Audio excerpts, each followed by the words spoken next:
করবো, কারণ রাধারমণকে আমাদের বাঁচিয়ে রাখতে হবে। এখানে দুটি বিষয় আসছে ইউনেস্কোতে দাবি বিষয়টি। দেখুন, ধামাইকে আন্তর্জাতিক এটা যেটা হেরিটেজ, ট্র্যাডিশনাল হেরিটেজ হিসাবে সম্মান দেওয়ার জন্য, যেটা ট্র্যাডিশনাল নাচ হিসাবে সম্মান দেওয়ার জন্য ইউনেস্কোতে ইতিমধ্যে কাগজ প্রেরণের সব প্রক্রিয়া শেষ করা হয়েছে।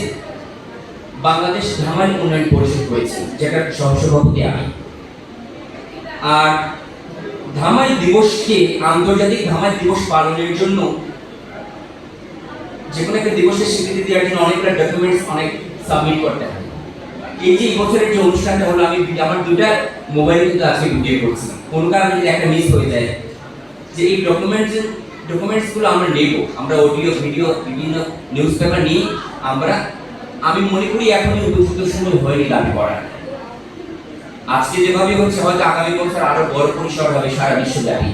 আপনাদেরকে জানিয়ে দিই, কানাডার মন্ট্রিলে ছোট্ট করে ধামাই দিবস পালন হচ্ছে, আমেরিকার নিউ ইয়র্কে, মিশিগানে ছোট্ট করে ধামাই দিবস পালন হচ্ছে, লন্ডনে ধামাই দিবস পালন হচ্ছে, এবং আমাদের যে প্রিয় কলকাতার জোহার ব্যান্ড আছে ধামাই দিবস নিয়ে একটা গান আপলোড করবে, আমি তো জানি।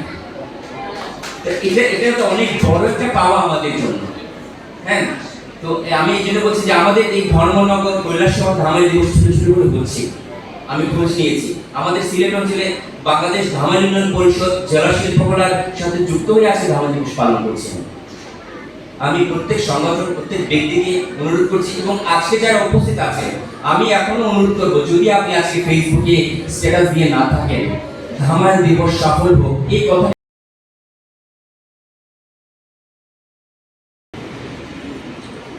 আজকের এই প্রয়াস আপনাদের সবার কাছে আমি কিছুটা তুলে ধরতে চাইছি। আজকের এই দিনটিকে সম্মিলিত লোকমঞ্চ ধামাই দিবস হিসাবে